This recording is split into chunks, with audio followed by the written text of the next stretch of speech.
The lost crystal skulls. Legend tells us there are 13 of them, left for us by an ancient civilization, or even from beings not of this world. You have an artifact that seemingly can't be made by humans on this planet. They are objects of rare beauty and a universal symbol of death. You look at it and it's glowing. Of the handful of skulls that have been found, most are human-sized, carved of quartz crystal, and believed by some to have strange powers that baffle scientists. The moment you carve a crystal into a skull, something happens. The crystal skulls are made from the same type of material that we now use in our microchips. Together, they are said to contain the secrets of the universe. Secrets that some claim will save mankind from an Armageddon prophesied by the ancient Mayan calendar. It tells us the world will end in 2012. Many people believe that 2012 signifies cataclysm. Over the millennia, some of the skulls and their secrets have scattered to the four winds. And legends tell us they must be reunited to prevent the coming doomsday.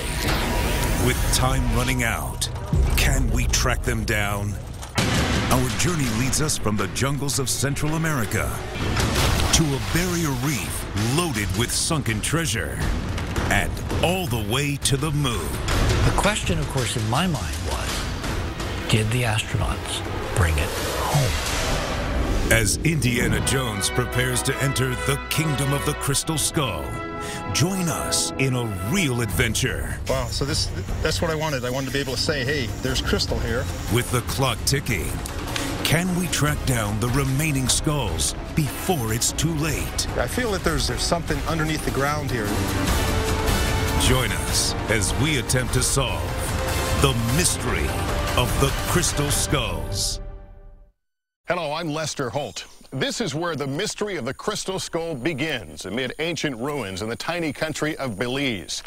Like a real-life Indiana Jones, British adventurer F.A. Mitchell Hedges and his daughter Anna claim to have discovered a human-sized skull made of quartz during an expedition in the 1920s. It was the first of 13 ancient skulls said to exist. Tonight, we are going to retrace their steps in an effort to find the ones still missing, and perhaps finally explain the mystery of the crystal skulls. Here in the jungles of Belize, it's 90 degrees, 90% humidity, and 100% grueling for an American adventure seeker named Bill Holman. We have to watch out for the alligators.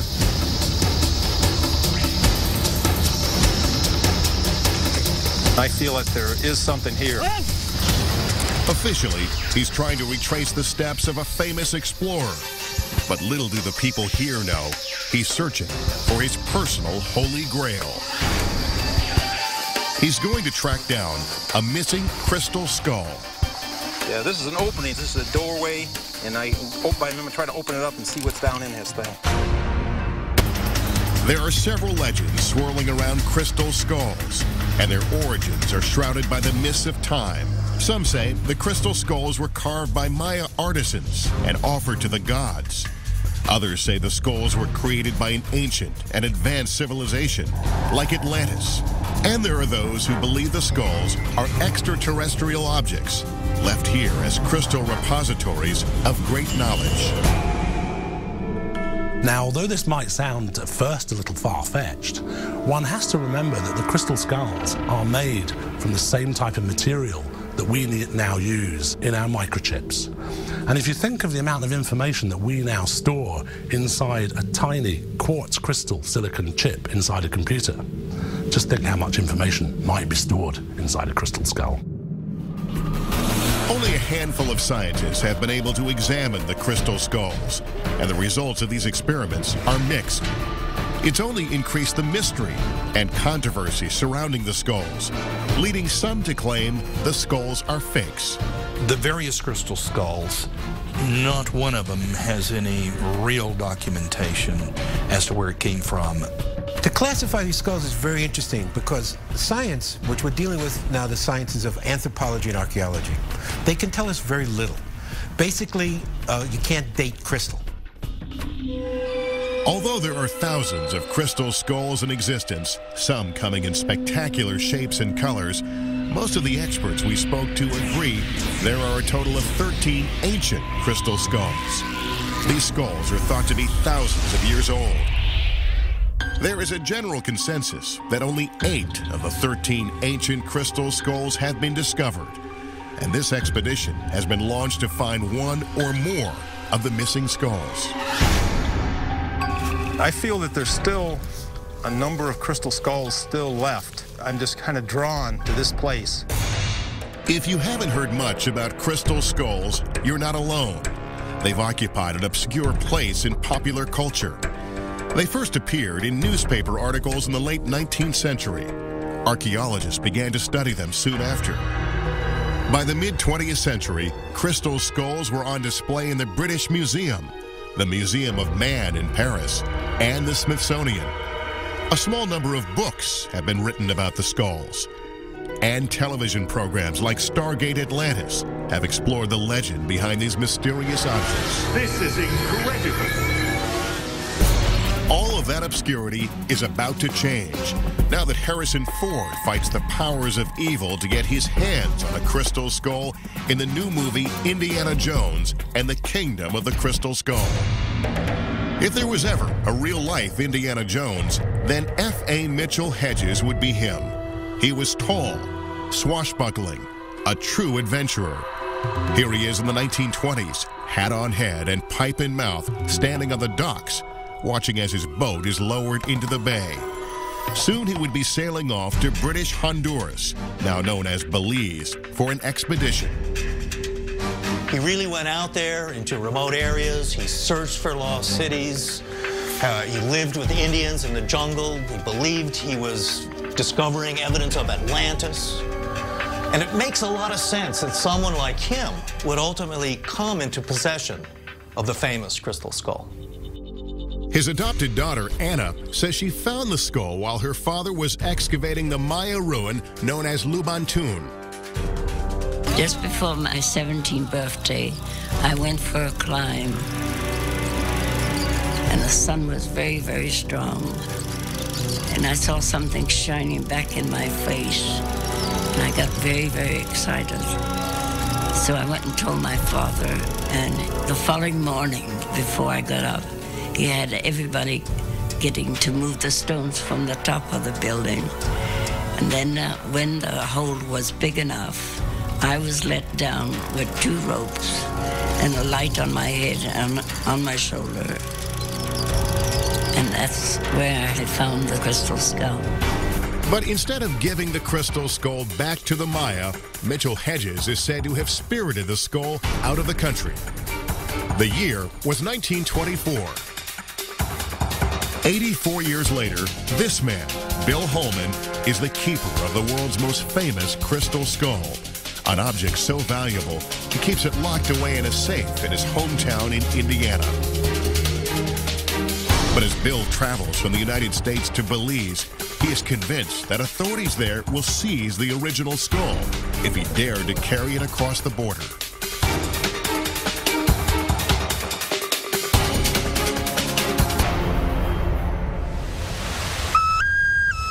Do you remember the first time you came to this site? I remember, I came here with Anna Mitchell Hedges. Here at Lubantun, Bill Holman unveils an exact replica of the Mitchell Hedges skull. Yeah, can I take a look at it? I'd love to see it. Like you say, the original is in 2 pieces. It has the bottom half jaw, and it's hinged to the top half. This right here is exactly a replica, so you can see... It's the same size? Same size, same shape. Exactly, but if you check out the workmanship, it even has the little ridges that a human skull has.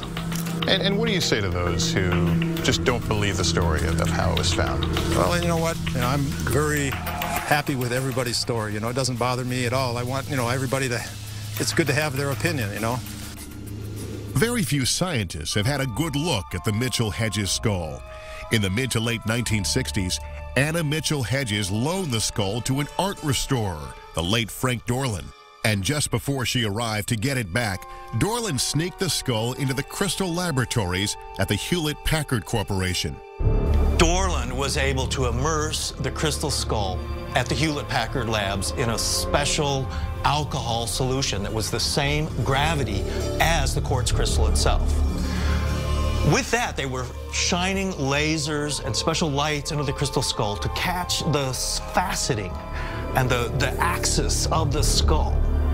And what they found there was that the skull had special light wells built into it that channeled light into the eye sockets and the mouth of the skull. Dorland concluded that if the Maya had created the crystal skull, it would have taken them 300 years of constant polishing and rubbing. But they could find no evidence of any kind of tool marks, either hand tool marks or machine tool marks. And that's what led, apparently, one member of the team to say, this skull shouldn't even exist. Interest in the electronic properties of crystal is not confined to a band of skull enthusiasts. NASA scientists have been experimenting with crystals for decades, trying to discover new ways to build high-speed semiconductors. NASA wanted uncontaminated crystals, and the best place to grow them is in zero gravity.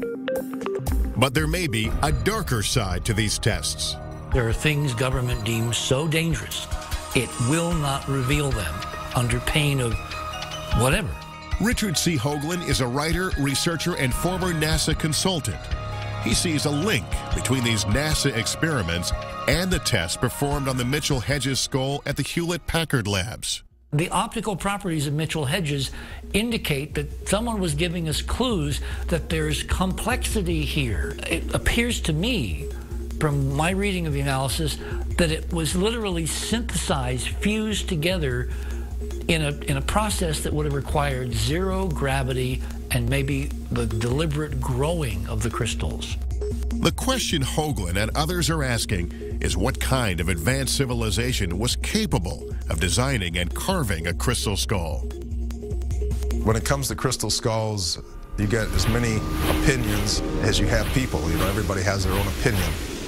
Bill Holman's opinions come from the source. He met Anna Mitchell Hedges in 1981, and despite a 30-year age difference, the two were married in the late 1990s. As he got to know Anna, Holman grew transfixed by the story she told about her famous father.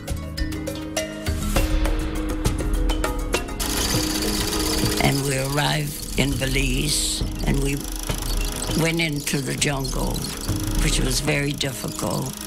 And we arrived near Lubantun, and my father stumbled on a stone there, and he shouted to the world, "We can't be very far from this lost city." What inspires me about Mitchell Hedges is, in this day and age, there's no real heroes, okay? Mitchell Hedges, Anna Mitchell Hedges, they are my hero. You know, they're someone that you can look up to for something they've done in their life that they believed in, and they gave their whole self for it. Over the years, Anna shared many of her most guarded secrets with Bill, stories hinting at the unfinished business her father left behind. Anna handed Bill original documents, never-before-seen photographs, and hand-drawn maps, all pointing to the location of buried treasure still languishing in the ruins of faraway places.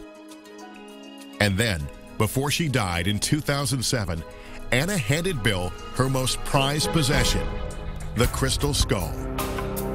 You know, at first, I wasn't really sure what to do, but it seems like it's something that comes through you and takes over you. The Mitchell Hedges crystal skull is the most powerful skull that we have available at this moment in time. Dr. Jaap van Etten is an author and crystallographer. He spent a considerable amount of time working with the Mitchell Hedges skull and many others. And it is, for most people, very clear that at the moment you carve a crystal into a skull, something happens. And that something is defined as the energy of the crystal is moving in frequency. Van Etten believes he knows the ultimate source for the crystal skulls.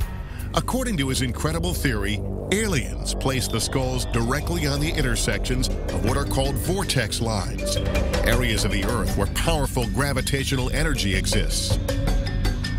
These so-called hotspots include the sites of the Great Pyramid in Egypt and Stonehenge in England. Van Etten believes the crystal skulls were deposited around the globe, from Denmark and France to Turkey, on to China, Japan, over to Hawaii and the western United States. And then the crystal skulls were scattered, lost for thousands of years, until a few were discovered in the last century by Mitchell Hedges and others. The legend also says that by the time that we are ready to really access that information, we will be at a certain point of our evolution, and many people believe that this is the time frame that we are in now. The crystal skull legends point to an upcoming date, one set by the intricate and amazingly accurate Mayan calendar. It's a time when the world may come to an end.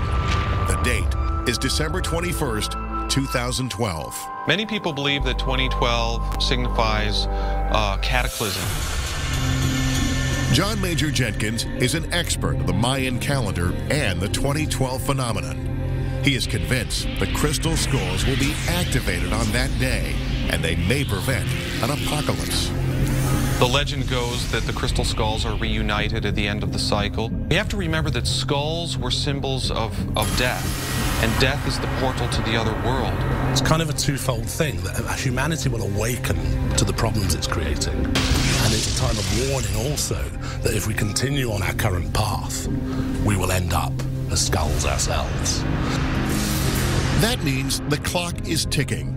All of the original 13 crystal skulls must be found and in place before 2012. Bands of crystal skull believers are gathering. Skull experts are researching, measuring, and in the most unexpected places, people are focusing intense energies on the crystal skulls. Staring into a crystal skull is fine for some people, but Bill Homan is a man of action. Along with his son Brett, Homan runs one of the top karate schools in the country. He's an 8th degree grandmaster. Karate, to me, it's a way of, setting your goals. You want something, and you see what it is, and you take the steps it takes to get there. And the steps Bill Homan is going to take to find a crystal skull will be difficult ones. There are 13 crystal skulls in the legend. By most accounts, 8 of them have been found. 5 are still missing. No one on Earth has more of an inside track on where to find the others. He's got the records. He's got accurate photographs. He's even got a map. And with Sci-Fi Channel's help, he's got a plan worthy of his late father-in-law, F.A. Mitchell Hedges. We're going to Belize. We're going to be looking for crystal skulls. According to the Mayan legend, there's still a number of crystal skulls down there. Still ahead, a grueling hike leads to the unexpected. Have we stumbled on the remains of Atlantis? This changes our notions of history and civilization. Also ahead, why some think the government isn't telling us about the connections between the skulls and extraterrestrials. Is it possible that the folks at Area 51 figured out how to talk to this thing? But first, a dangerous voyage, upriver and into forbidding territory, tracking down the remaining skulls before a Mayan calendar doomsday. When that time arrived, the skulls would be vital to the survival of the human race. When Mystery of the Crystal Skulls continues.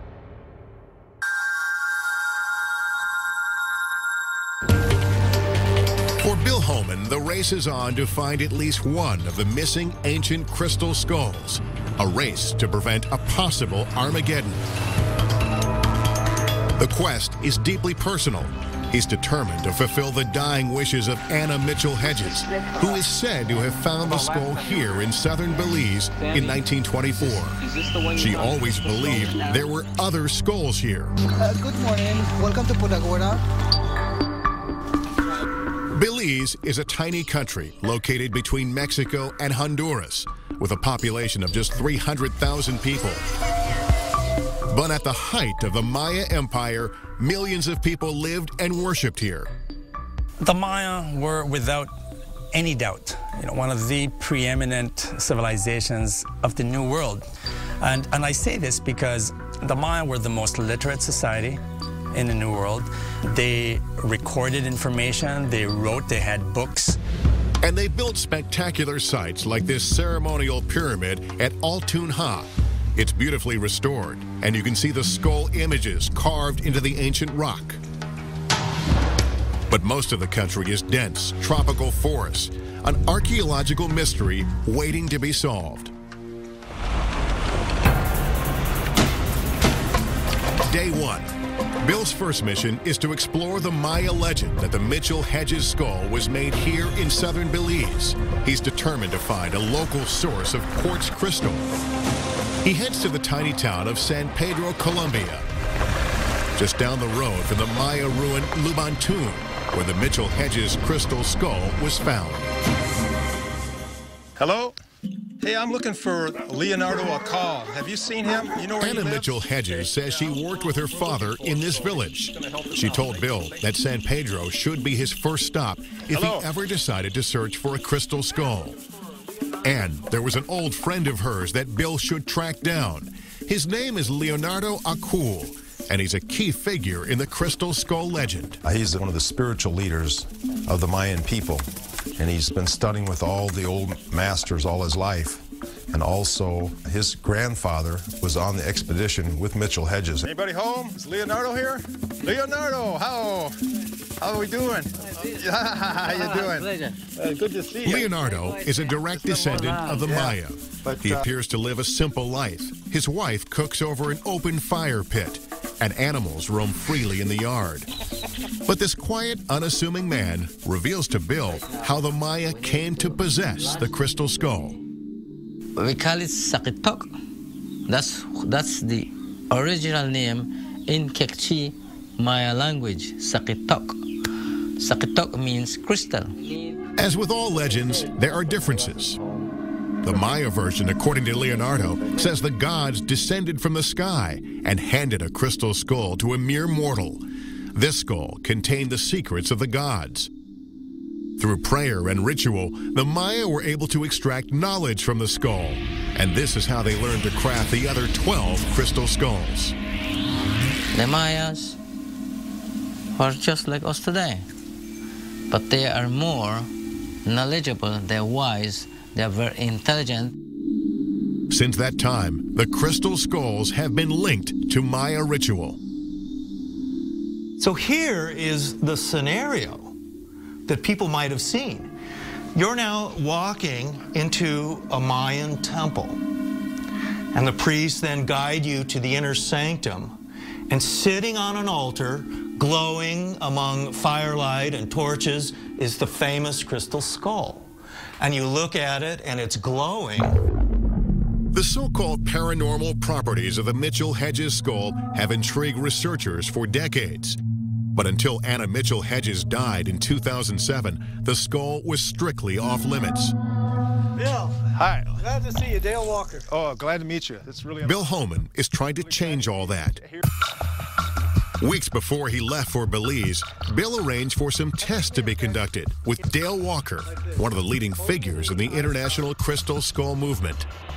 First skull I worked with was the Mitchell-Hedges skull. We were able to take this really clear quartz skull and bring images up which could be photographed. For the first time, we were able to photograph images, true images, like graphics coming out of a computer.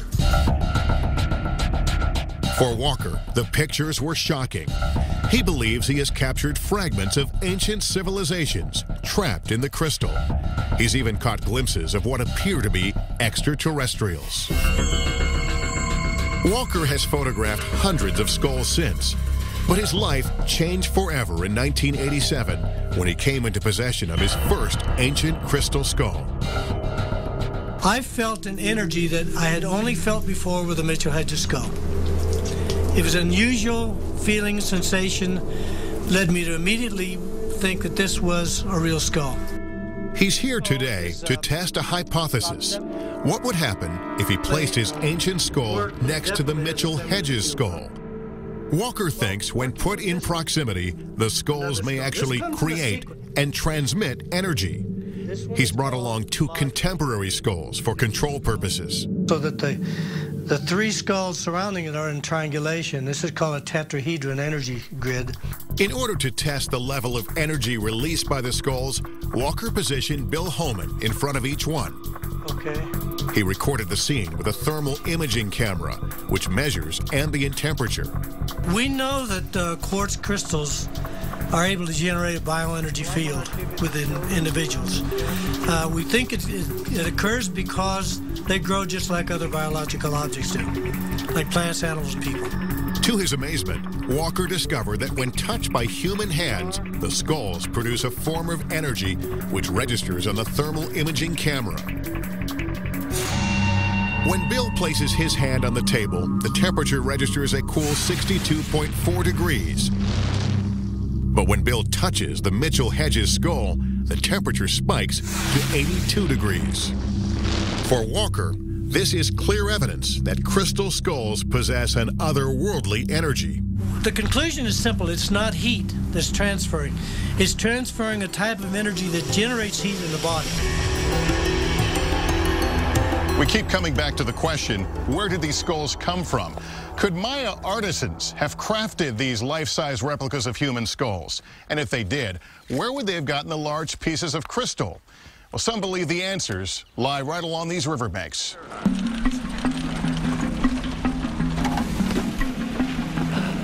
Early the next morning, the local Maya spiritual leader, Leonardo Acul, leads Bill Holman to the banks of the Columbia River. Let's go, buddy. Leonardo knows of a spot 5 miles upstream where large chunks of quartz crystal are rumored to have been found. The only way to get there is in one of these dugout canoes. There's alligators in here from what I understand, so we have to watch out for alligators. When Mitchell-Hedges went upriver back in the 1920s, it was a far more menacing journey. There were swarms of mosquitoes, rough waters, and pounding rain. Things got so tough, in fact, the hardened explorer was forced to turn back. By the time we reached safe ground, it was almost dark. We were covered in thick clay. Mosquitoes droned around us in millions, with that most hateful of all tropical sounds. So began a dreadful night. Sleep was impossible. As Bill and Leonardo battled their way upriver, they faced the same thick swarm of mosquitoes. And several times, Bill gets out of the boat and drags it over the rocky bottom. After many hours, they finally arrive. Chris? Hi, I'm Christopher. You must be Bill. I'm Bill. Glad to meet you. I've heard a lot about you. They're met by an American couple, Christopher Nesbitt and his wife, Dawn Dean. They run an agricultural research farm here. Leonardo brought Bill to this site because many people, including Dawn, say chunks of crystal can be found right here in the riverbed just below the farm. I found this crystal in the river. Right over here, I found a lot of them about the size of a grapefruit, but then some of them even as large as, say, a cantaloupe. So you mean about the size of a crystal skull? It's hot and humid, and the bright sun makes it difficult to find the right type of rocks. All right, mostly right ahead in here is where I have found crystals before. The Maya were very secretive about the source of their crystals. Could it be hiding here in plain sight? Like this rock here, that could have it. That could it. Wow, that's a nice shape, isn't it? Yeah. Oh, look at that. The only way to find out if crystal is inside is to break open the rocks. They pound rock after rock, splitting them open, only to be disappointed. And just when they're ready to give up. Wow, look right there. Look at that one, right down in there. Look at that. Wow. Has lots of little round ones. Yeah, but see different how, shapes look and at different how, colors. It's beautiful. I think that crystals were seen by the Maya and many Native American groups as a special kind of substance. In some traditions, it's thought of as solidified light. That's good. The crystal Bill found in the river isn't quite big enough to carve out a life-size skull. But to him, it's clear evidence that the Mitchell Hedges skull could have been made nearby. We're 1 mile from Lubantun with crystal. You know, if there was crystal here, I'm sure that the ancient Mayans would have been able to find it. Oh, yeah. And would have been able to use it.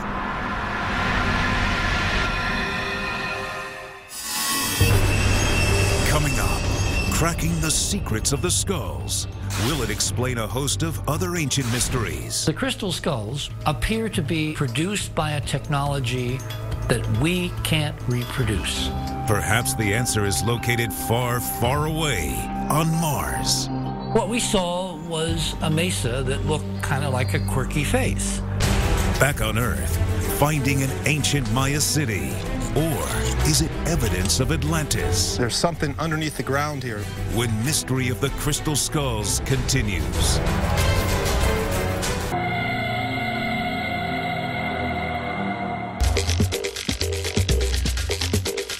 Having found a source of local quartz crystal, Bill Holman now has a lead on where one of the original crystal skulls may be hidden.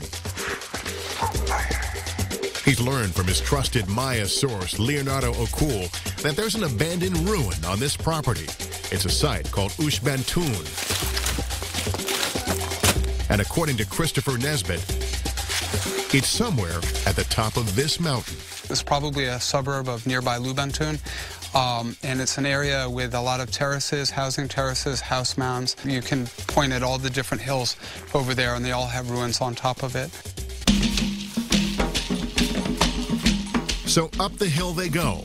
First, they have to pass through a dense grove of trees. The heat and humidity is withering. The thickness of the forest, claustrophobic. That's a big bamboo.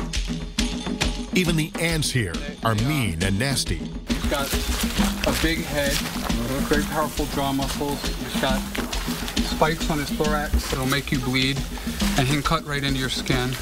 Little suckers bite. That is the amazing thing about this hike. As Bill and Chris climb up and up the mountain, tiny bits of the ancient Maya past jab at them from underfoot. Cut stones, hints of an outcropping. From here on in, it's going to be bushwhacking. Bill suddenly realized he was literally climbing up the side of a pyramid. At one time, there were thousands of people living within eyesight of here. This is a very inhospitable place to have a city, an urban environment.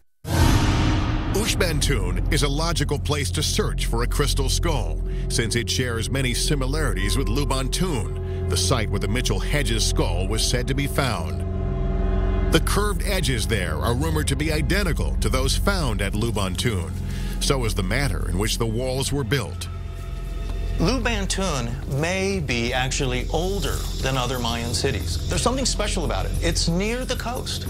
It was possibly a Phoenician port city, and certain ports like Lubantun and Tulum were essentially Atlantean ports. In other words, Lubantun and neighboring Ushbantun may have been part of Atlantis, the lost continent from Plato's enigmatic tale. Atlantis, a powerful empire thriving thousands of years before the dawn of civilization. Plato is pretty specific in saying it's out in the Atlantic. Well, as you go into the Atlantic, you have the Azores, which are part of Portugal. They are part of the mid-Atlantic ridge. But as you go farther into the Caribbean, you have islands like Cuba, the Bahamas, also islands like the Bay Islands off Honduras. All of these places were on the mind of Mitchell Hedges when he originally set sail for Lubantun. He believed this ancient site was Atlantis, and he hoped to find archaeological evidence to prove it. Is the crystal skull that proof? Is the crystal skull an artifact from Atlantis? If so, it would blow a hole in the accepted theory of human evolution. Mainstream historians are telling us that civilization is only 5 or 6 or 7,000 years old. The story of Atlantis is saying that civilization is older than this. Civilization is going back 10, 20,000 years. If civilization is that old, and maybe the crystal skull is that old too, then this changes our notions of history and civilization. And some researchers believe if we could crack the code that is written inside the crystal skulls, then we may find the answers to ancient mysteries. They might tell us who built the monoliths at Stonehenge, or explain the strange figures cut into the earth in Peru called the Nazca lines that some say were created to be seen only from outer space. The crystal skulls appear to be extraordinary emblematic artifacts produced by a technology that we can't reproduce. And we have to now go back with 21st century technology and find out what it's trying to tell us. Connecting the dots between ancient astronauts and mysterious objects like the crystal skulls is an all-consuming passion for Richard Hoagland. He's a former NASA consultant, and for the past 25 years, he's been investigating and heatedly challenging the U.S. government.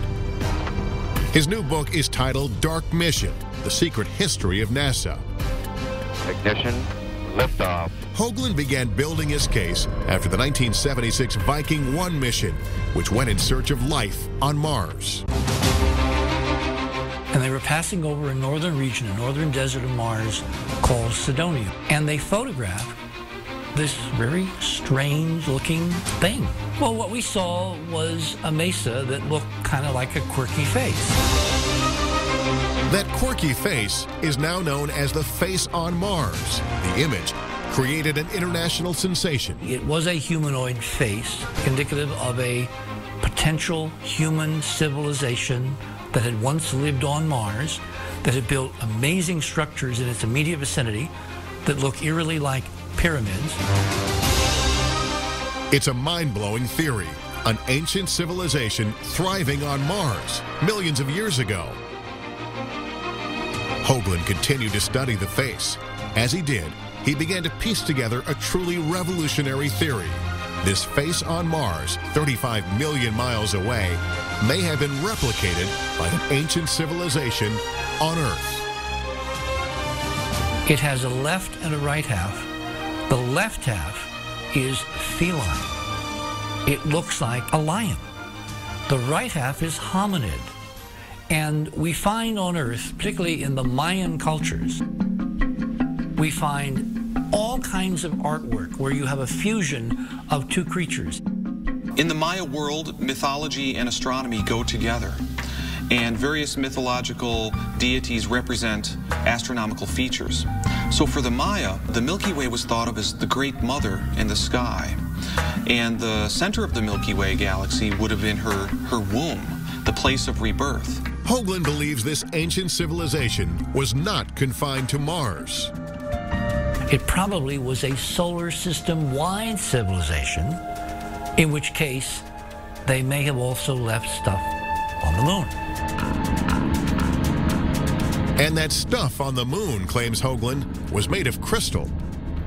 There's this incredible crystalline geometry arching above the moon's surface, and there's this incredible set of brilliant beads along the surface that can only be refracting because they're chunks of glass. Using a computer, Hoagland claims he is able to enhance official NASA photos. What he sees are remnants of incredible structures on the moon's surface, enormous towers of crystal, spectacular crystal domes. The moon, a massive crystal outpost of an ancient civilization based on Mars.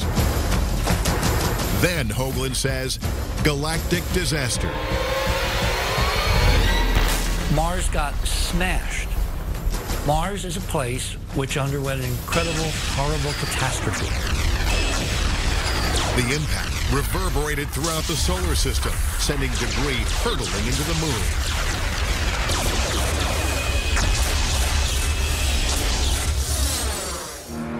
Imagine the moon as an archaeological site. all we are left with, says Hoagland, are shards, ruins, blasted artifacts. What was left was an incredible submerged remnant of an incredibly advanced civilization. At the site of a crater investigated by the Apollo astronauts, Hoagland saw another mysterious object. It was a head. It looked like a robot. It looked like an artificial life form. To Hoagland, the robotic head seemed eerily familiar. He'd seen him before. Could this amazing artifact be a kind of robotic brother to the crystal skulls?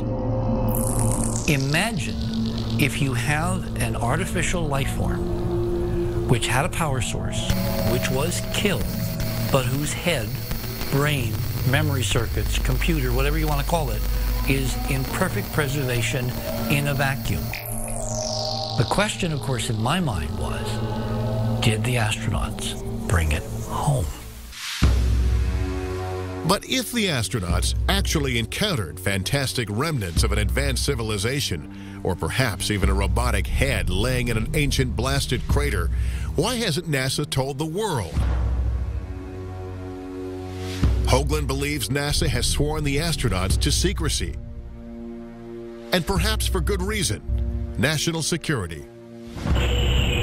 A few years after the National Aeronautics and Space Administration was formed, it commissioned a study from the Brookings Institution. They came up with a document that in April of 1961 was submitted to Congress that unadvised public disclosure of this evidence could lead to the literal destruction of civilization. NASA has refuted Hoagland's claims and refuses to comment on his allegations. Still, Hoagland wonders if NASA has been working to unlock the secrets stored inside objects like the robotic head and the crystal skulls, searching for prophecies written by a lost civilization. If you were one of these ancient, incredibly sophisticated cultures, and you knew that terrible things were going to happen to the planet, and you wanted to leave libraries for your future descendants so they could reconstruct what it was that had happened and how to avoid it, maybe that's the mode that you would choose.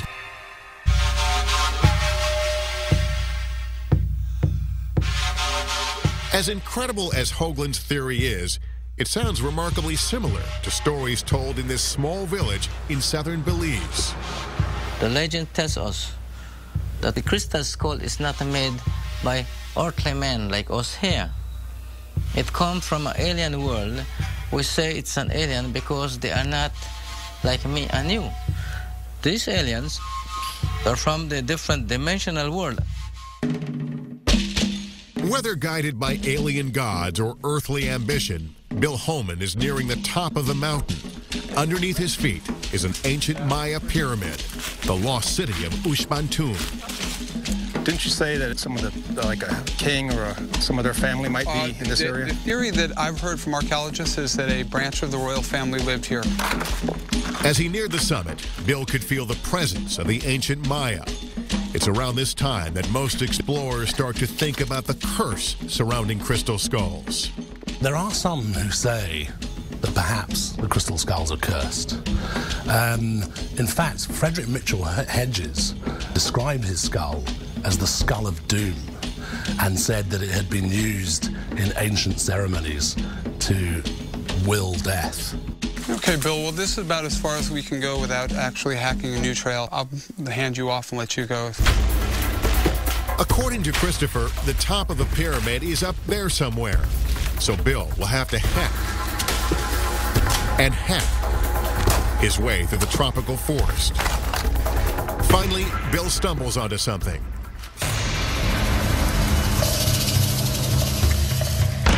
It's a tiny exposed wall. He's found just a piece of the ancient city of Uxbantun.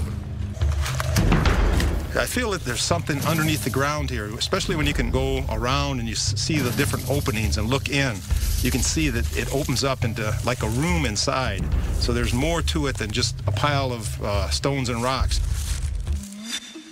This entire mountain is a giant pile of rocks, and any opening Bill could find is not big enough to squeeze through. He didn't expect to even find this place, and local law prevents any unauthorized digging. He'll have to come back another day after getting a permit, and that could take months. And I feel that there is something here. I feel that if I was able to dig here, you know, just having that feeling and being here, it sure makes you want to find it. As for Leonardo Akul, there is more to this mystery. He sees the link between Bill Holman and F.A. Mitchell Hedges, the man who first came here in search of lost treasure. Leonardo says the time is right to reveal another secret, and it's something Bill Holman has been anxiously waiting to hear. Yes, there is another crystal skull buried not too far from here.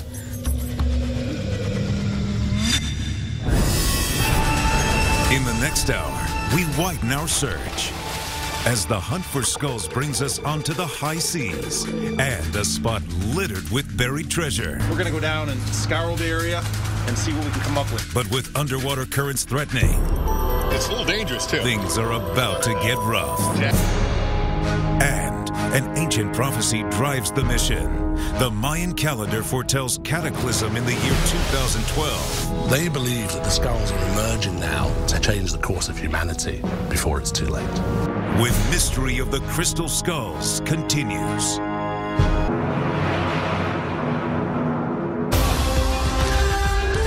Like the incredible adventures of Indiana Jones in the movies,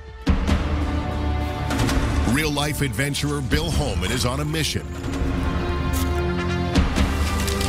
Here in Belize, Bill is hoping to find another crystal skull, one similar to the skull purportedly found by Mitchell Hedges more than 80 years ago. Maya legend says the skulls contain the secrets of the gods. Others believe the skulls will reveal profound wisdom from an advanced civilization said to have founded the lost continent of Atlantis, once the code is broken by finding all 13 skulls. So the search is on, and Bill has just received a tantalizing promise from Leonardo Akul, his friend and a spiritual leader to the Maya who still live here in Belize, on the lands their ancestors inhabited centuries ago. Leonardo knows where another skull is hidden, and he will take Bill to it. But first, Bill will have to be patient until the time is right to go there. With limited time, Bill decides not to wait around, but to travel to the island of Roatan, just off the coast of Honduras for a couple of days. Mitchell Hedges lived on Roatan for 7 years in the 1930s, and Bill says there is some evidence that he may have even found and hidden a second skull on or around the island. Local diving legend Doc Radowski knows more about these waters than anyone. When Mitchell Hedges came here and was working here, it was very primitive. There were no roads. Everything moved by boat. There was no electricity, no running water. Pretty much like Treasure Island in Robert Louis Stevenson's book. Buried treasure also attracted Mitchell Hedges to Roatan. For centuries, Roatan had been a base for pirates. The most famous and most wanted was Henry Morgan. Morgan robbed Spain's Caribbean colonies during the late 17th century, even seizing Jamaica from the Spanish and converting it into an English colony. Over time, dozens of ships were lost. In Roatan and around Port Royal, there's probably treasure to be found. The amount of buried treasure is probably anybody's guess. Lee Matuta was just a kid when Mitchell Hedges arrived. He was staying on the key digging the key up. Looking treasures, he found 3 and chase of money. The old-timers here believe that Mitchell Hedges struck it rich, hauling up 3 treasure chests full of gold doubloons. But he is also said to have found something even more valuable, hidden within a local cave, a fantastic object made of crystal, possibly another crystal skull. As the story goes, when the authorities tried to stop him from taking these treasures out of the country, Mitchell Hedges is said to have thrown one of the chests and the crystal skull into these waters. And now Bill Holman is here to look for them. Yeah, we're in the site of a sunken 17th century ship loaded with Spanish gold right in this area. much of the gold was taken off and placed in chests buried by the pirates. F.A. Mitchell Hedges was here, and he located some of the chests. We have metal detectors. We're going to go down and scour the area and see what we can come up with. This will be a new adventure for me. The anchor is set as we suit up and dive in. Who knows? If we don't find a skull, maybe Bill and I will find some doubloons. As we scour the grassy ocean floor, we enter a world many have never seen before. We glide over and around the ancient wreck, but no sign of treasure, and the current is becoming stronger. But then, something happens. Bill points the metal detector over some large chunks of the old shipwreck. The needle spikes, but just for a second. It doesn't look as if anything but bits of a picturesque wreck is buried here. And this current is tricky. It's so strong, it's dragging us away. Unable to stay positioned, Bill and I meet at the top. I sifted the sand there where I thought I saw something, but it's really hard to know. It's a little dangerous, too. There's a lot of jagged edges. I'm guessing there's a lot of undiscovered stuff in this area, given the amount of history and warfare that took place here. After struggling against strong currents and limited visibility, we've come up empty. It was a long shot anyway. But Bill has a surprise, a hand-drawn map showing another possible location. Anna Mitchell Hedges was here in 2002, and when she was here, she gave me some ideas where her and her father might have lost or left some treasure. And I want to go back to that spot. I want to see if we can find it. Is it far from here? I mean, did she give you a pretty good idea where it is? Yeah, it's right across the bay, so it's not too far from here at all. That's it. Bill is still on the hunt, still consumed with adventure. But he isn't the only person obsessed with skulls and their power. A world away, Joanne Parks, owner of Max, the second most renowned skull on Earth, will soon be presenting him to a devoted audience. I'm bringing Max to New York City for a magical, mystical event at the Meta Center. Joanne, from Houston, Texas, has been traveling with this skull for the last 21 years. She believes the skull has tremendous healing powers.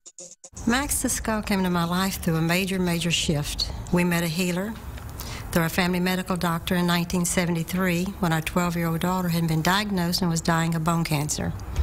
According to Joanne, her oldest daughter was given only 3 months to live. She says a lama named Norbu Chin used his skull to try to help heal her daughter.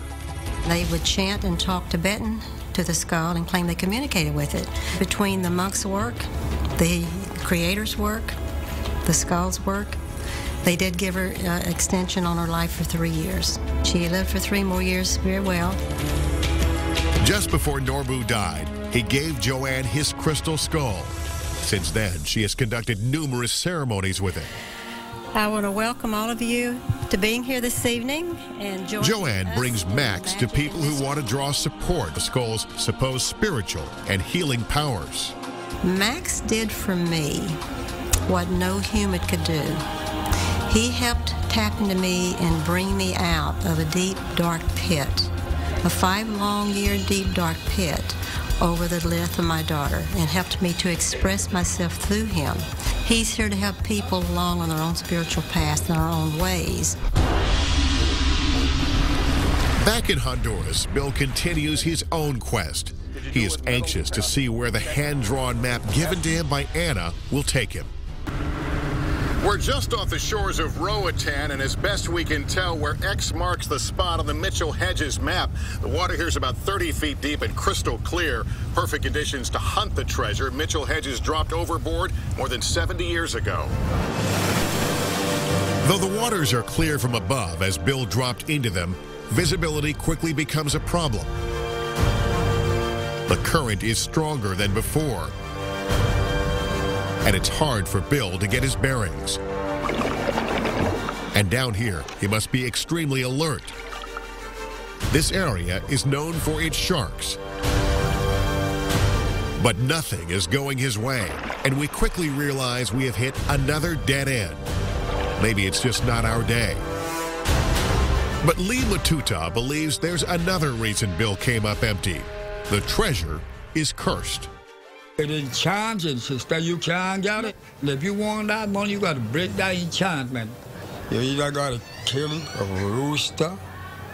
That's what they say, kill a rooster, a white rooster.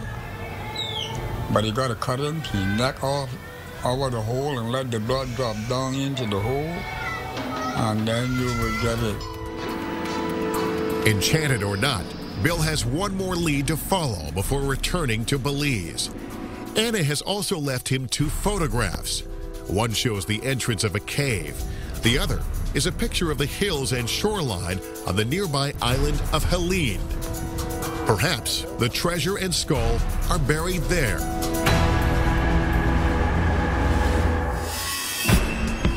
Just ahead, we go into the lab to find out what science tells us about the skulls and a possible connection to extraterrestrials. It would put out all kinds of sensory phenomena. And later, our expedition lures us into a tight spot, a claustrophobic's nightmare, when Mystery of the Crystal Skulls continues.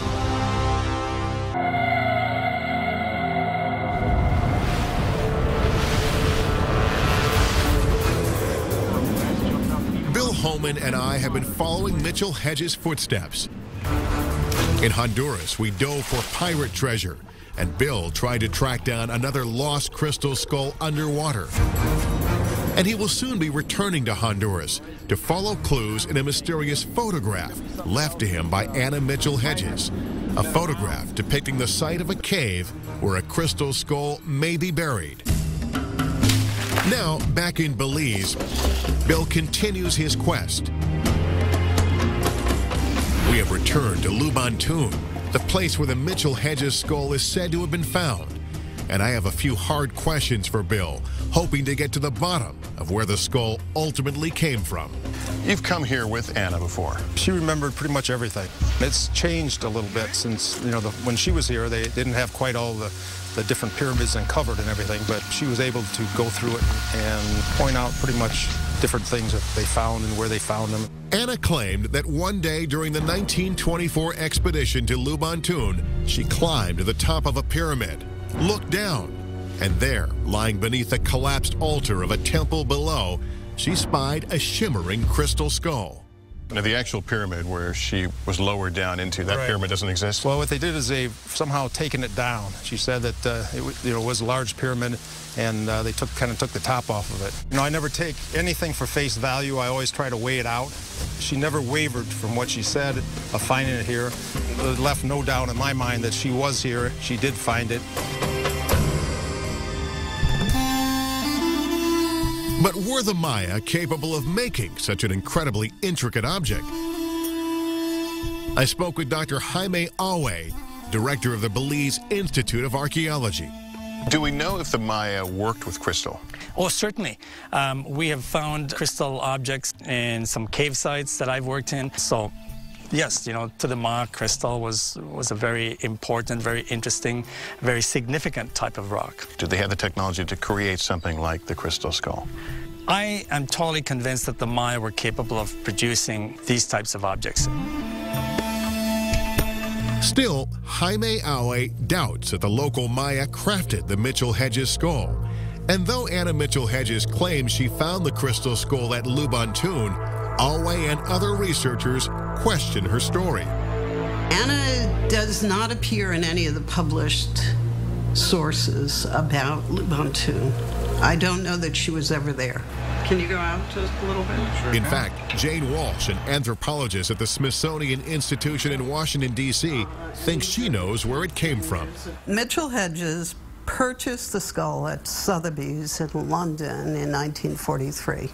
I have copies of the catalog when the sale took place. I know how much he paid for it. But Bill Holman has a different interpretation of that story.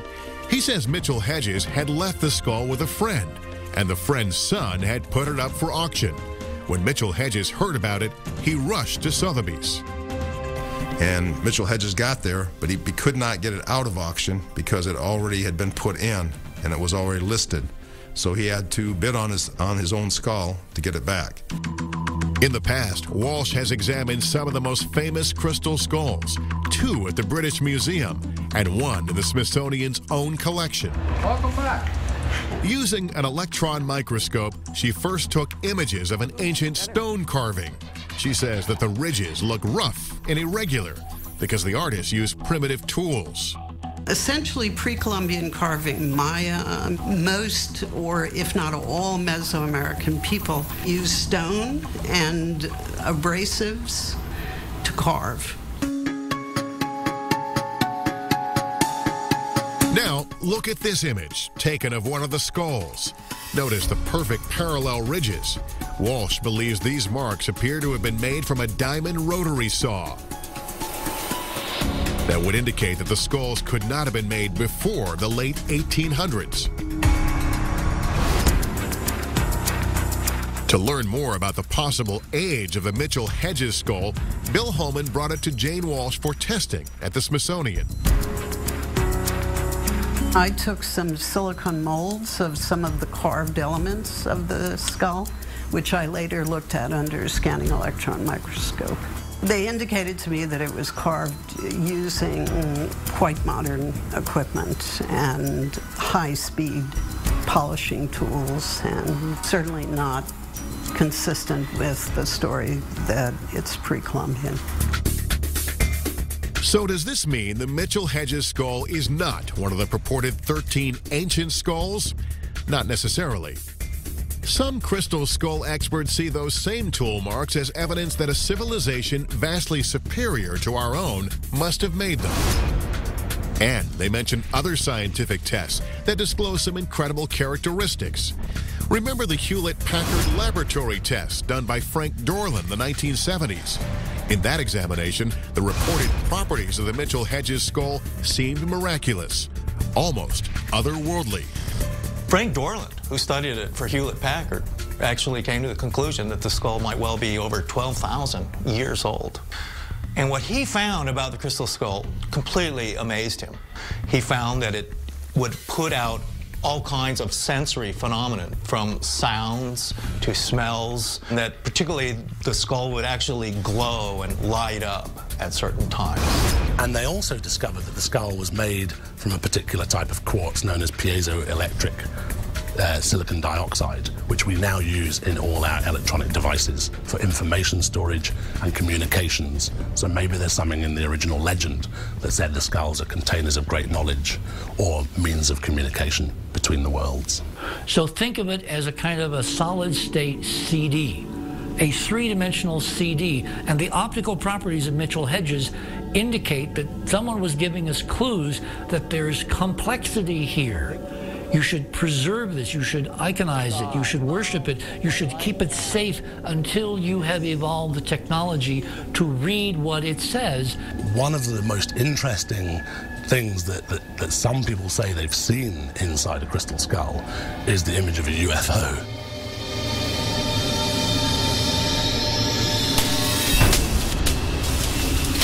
Up next, we enter a sacred Maya site where the ancients made a dire prediction about 2012. For the first time in 26,000 years, the Earth is lining up with the galactic center of our Milky Way galaxy. A coming cataclysm that only the reuniting of the skulls can prevent, when Mystery of the Crystal Skulls continues.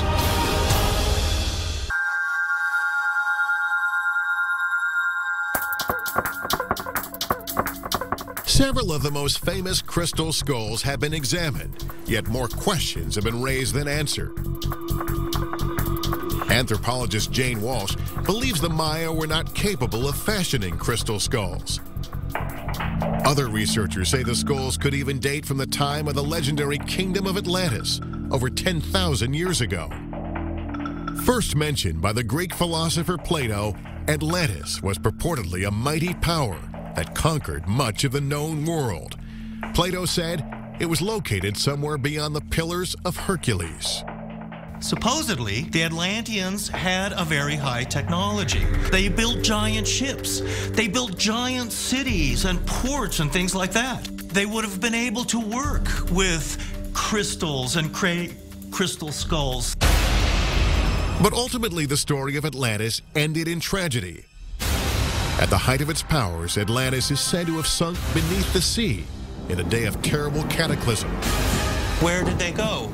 Well, the whole idea is that there are earth changes. Occasionally, the earth goes berserk, and there's huge earthquakes, huge tidal waves, tsunamis, volcanoes go off. In 1923, just before Mitchell Hedges journeyed to Belize, famed psychic Edgar Cayce proposed that the Atlanteans used a mysterious form of crystal energy as a power source. Stories of this fabled civilization originally drove Mitchell Hedges to Belize. He was a believer in Atlantis, and he felt also that there were vestiges of Atlantis in Belize, in Honduras, and in certain islands of the Caribbean. And being the kind of character he was determined to prove this. They'd heard rumors of a lost city said to be still buried deep in the rainforest, and he was determined to find it. He hoped that he might find evidence of the lost civilization of Atlantis. What Mitchell Hedges stumbled upon was Lubantun. Lubantun is unusual because it's not built with cement like other Mayan cities. It is built out of perfectly cut rocks, much of them megalithic in size. And Lubantun is therefore unlike other Mayan cities. Which led Frederick Mitchell Hedges to wonder whether if perhaps the people who built the city of Lubantun were perhaps survivors from the Atlantean civilization. If so, they may have had a type of cultural memory of that civilization's destruction. For the Maya also believe in recurring cycles of creation and destruction, and they created a calendar to reflect them. The Mayans were such a mysterious culture, and they were obsessed with astronomy and the calendar and time. It was a cyclical calendar. It went through great cycles. It was way more scientifically accurate than our own, based on the actual movements of the planets and the stars, and they used it primarily to make predictions. The Maya believe the first cycle began in 3114 BC. And one of the most frightening predictions the Maya made was that the current world will actually come to an end in the not too distant future. The 13th cycle, the last one, is coming soon. I'm standing at the site of an ancient observatory. The buildings here provided a fixed location to observe the sun, moon, and stars. The stelae, or vertical stones that surround this plaza, cast a shadow to a central point, marking the exact date of the year. On December 21st, 2012, this stela will cast a shadow marking the end of the Mayan long count calendar and perhaps, according to believers, the end of the world, or maybe the beginning of a new one. December 21st, 2012 is the end of this great cycle of time in the long count calendar. It's basically targeting a very rare astronomical alignment. For the first time in 26,000 years, the Earth is lining up with the galactic center, the center of our Milky Way galaxy. Some believe the alignment could actually cause the magnetic field or polarity of the Earth to reverse, causing major upheavals, massive earthquakes, huge volcanic eruptions, and violent climate shifts across the globe. And they have happened in the past.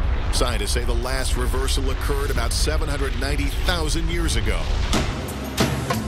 Whatever may occur in 2012 could be directly related to the crystal skulls. The Maya were obsessed with a particular god known as Itzan-Na, and he was the god of the Earth's axis. He was represented with the image of a skull, perhaps a crystal skull. So this has led many people to speculate that perhaps the end of the calendar will be associated with some kind of shift in the Earth's axis, and that this might be what the Maya were talking about as the end of the current world.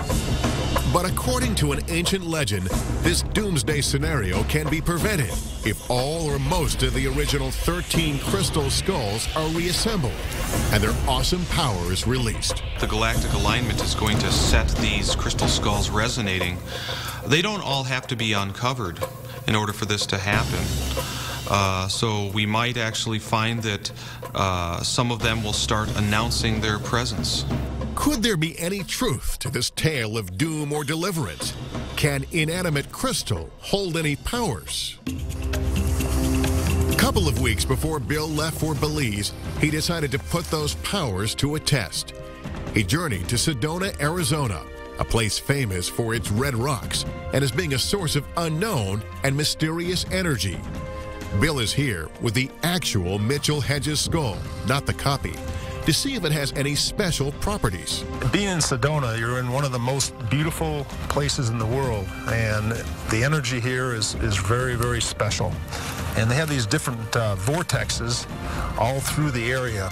Author Jaap van Etten is an expert on crystal skulls. He is also an authority on earth energy lines and vortexes.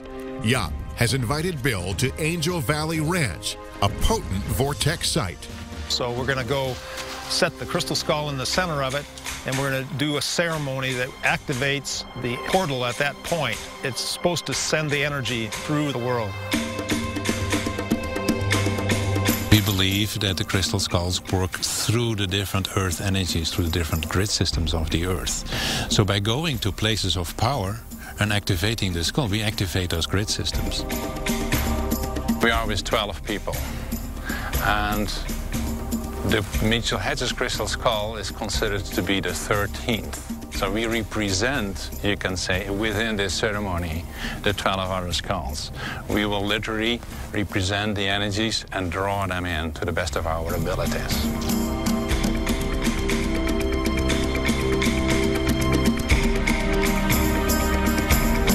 Interestingly, Native American legends also venerate the crystal skulls.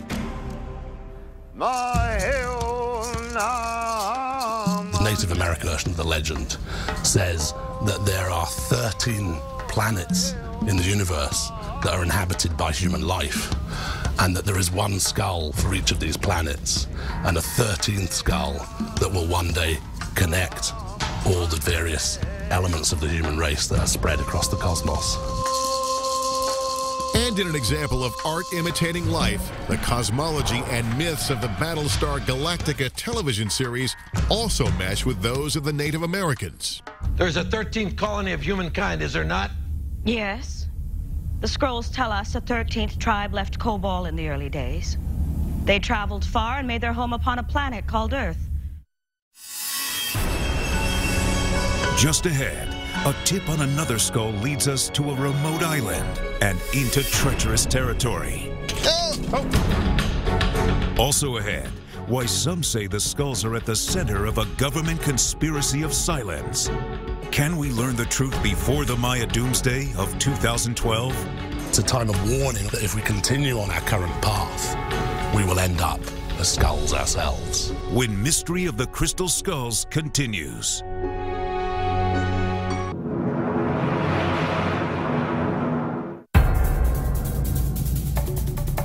Bill Holman has immersed himself in the mysteries of the Mayan calendar and its dire end-time predictions. He has taken the Mitchell Hedges skull to Sedona, Arizona, to tap into sacred power points. And now, for the last time, Bill returns to the Bay Islands of Honduras. He has a photograph left to him by Anna Mitchell Hedges.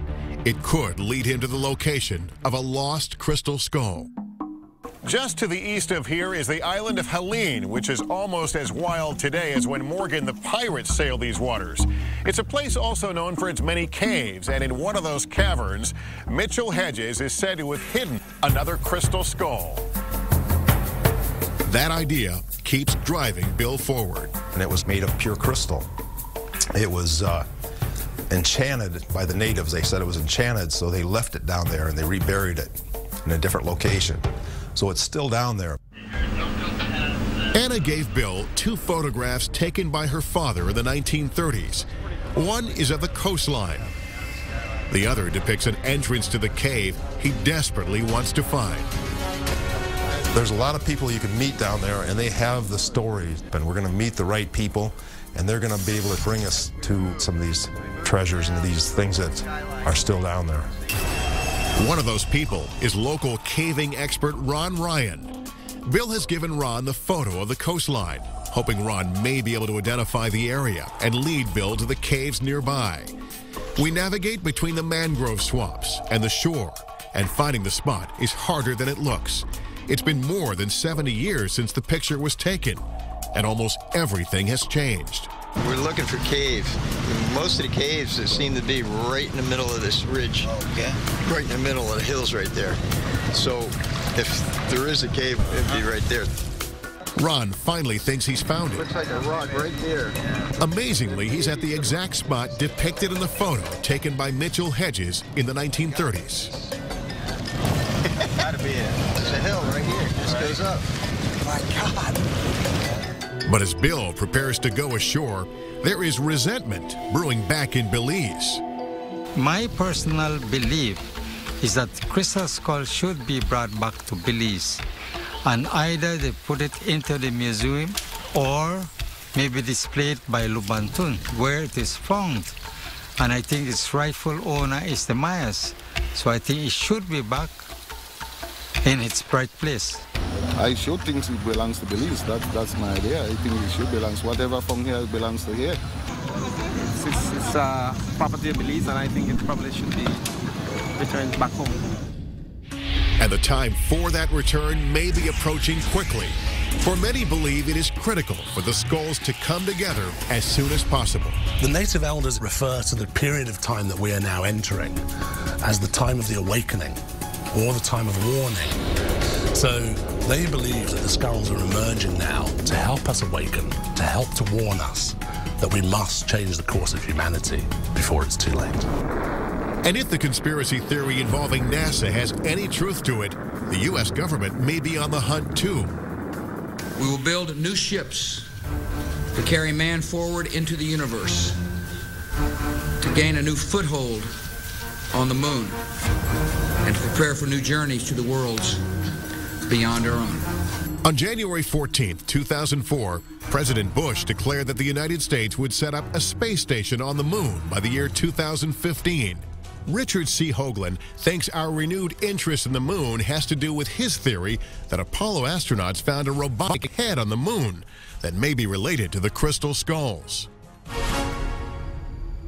Is it possible that the reason we're all suddenly rushing back to the moon now is that after 40 years, the folks at Area 51, with expertise from Caltech and MIT and Los Alamos, figured out how to talk to this thing, and it told them of the extraordinary wonders that are waiting on the moon?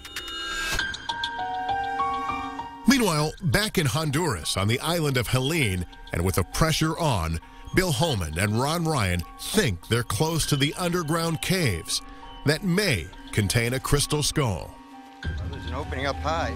Yeah. Pushing further up the mountain, they find an entrance to a cave remarkably like the one in the Mitchell Hedges photograph. It's guarded by a huge tarantula. A bat just flew on my back. Bill is on full alert. He's never been so deep underground. This cave is a very tight fit, and there are bats, spiders, and poisonous insects at every turn. In caves such as this one, the ancient Maya conducted arcane rituals and even human sacrifice. Who knows what Bill and Ron may come upon next? But they don't give up. The descent is becoming dangerous. Ron almost falls off a crumbling ledge. Okay. But they continue until they can go no further. Hey, Ron, if you were here, where would you put the crystal? Where would be a good place to hide it?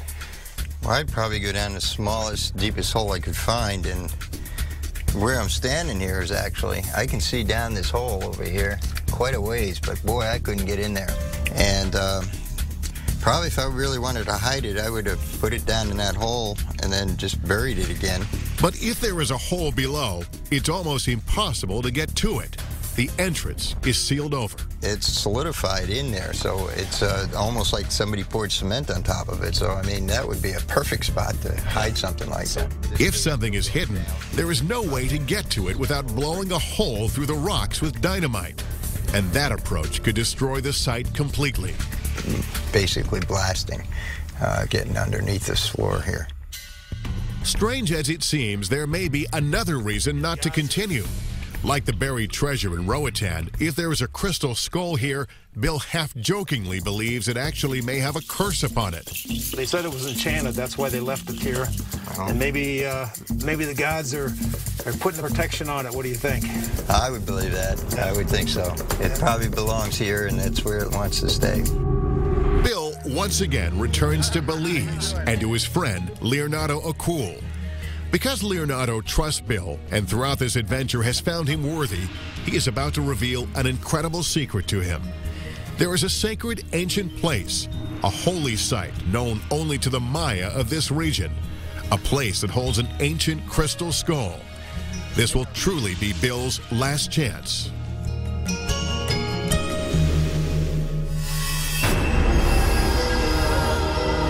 Up next, what no outsider has ever seen. A ruin overgrown, all but lost to the forces of time. Can ancient rituals help us find another skull? And prevent a prophesized Armageddon when Mystery of the Crystal Skulls continues.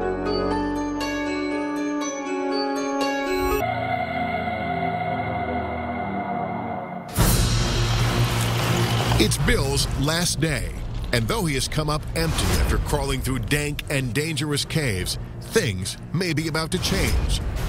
Remember before his trip to the Bay Islands, his Mayan friend Leonardo Acul had told him an amazing secret. Leonardo told me that there was a crystal skull buried in a chamber. So I'm not saying that, we can walk right up there and get it because, it's going to be very, very hard going and very impenetrable. Finally, Leonardo has decided that Bill is ready and is taking him deep into the jungle and back in time to a sacred site known only to the local Maya here. The location is just a few miles from Lubantun. There's only one problem. The ruin is completely covered by jungle. Leonardo has brought a team of local workers to cut through it. This is one of your special places just for the Maya. Exactly. Not that many people know about it. It's really hard to get here. That's exactly. So. This is a very special sacred place for the Maya. It looks like Bill is standing at the bottom of a hill. Actually, he's standing at the bottom of an ancient Maya temple, overgrown by centuries of jungle.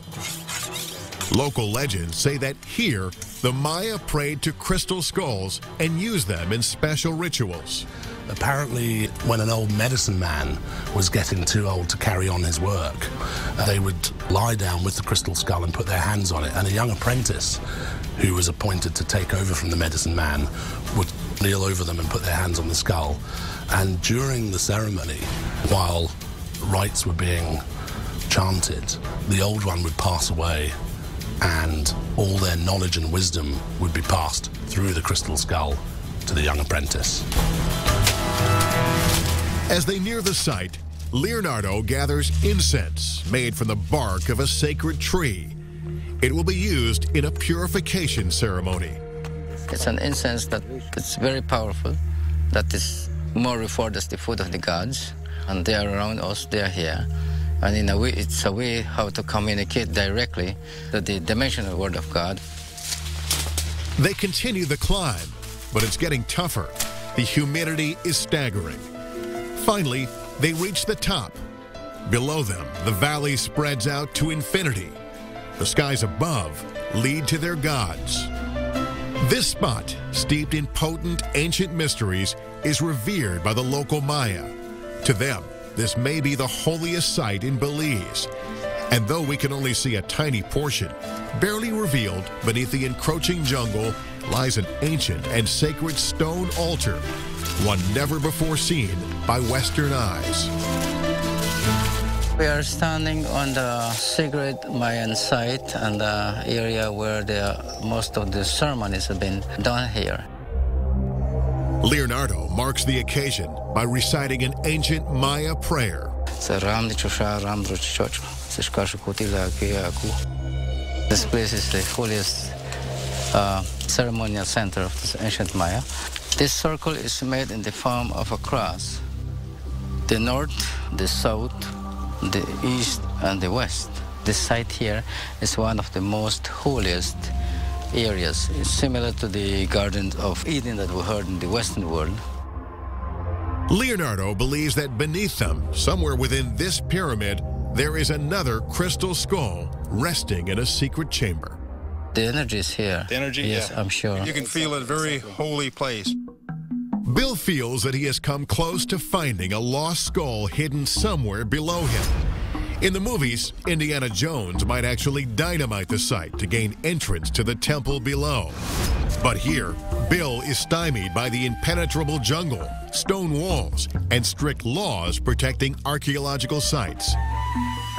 Meantime, Bill carefully removes the replica as Leonardo lights a fire and incense is burned to the Maya gods.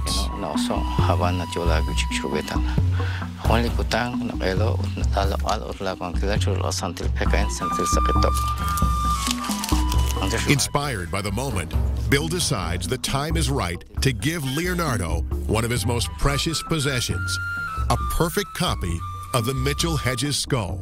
What I feel it is a way that I can tie the people of the world with the Mayan people together. And I would like you to keep this replica skull for me so we can keep our energies together and work for the good of all mankind. Thanks a lot, Bill. For Bill, it's been quite an adventure. He has found 3 places where missing skulls may lie. One at this sacred place, one at the ruins of Ushmantun, and another in the deep caverns of Helene. Those will have to wait for a future expedition. But in the meantime, he has no regrets. The excitement of it, the not knowing the adventure, it was just all there. Mitchell-Hedges said, life without adventure is not worth living. And getting that feeling and being a part of that, it was just unbelievable.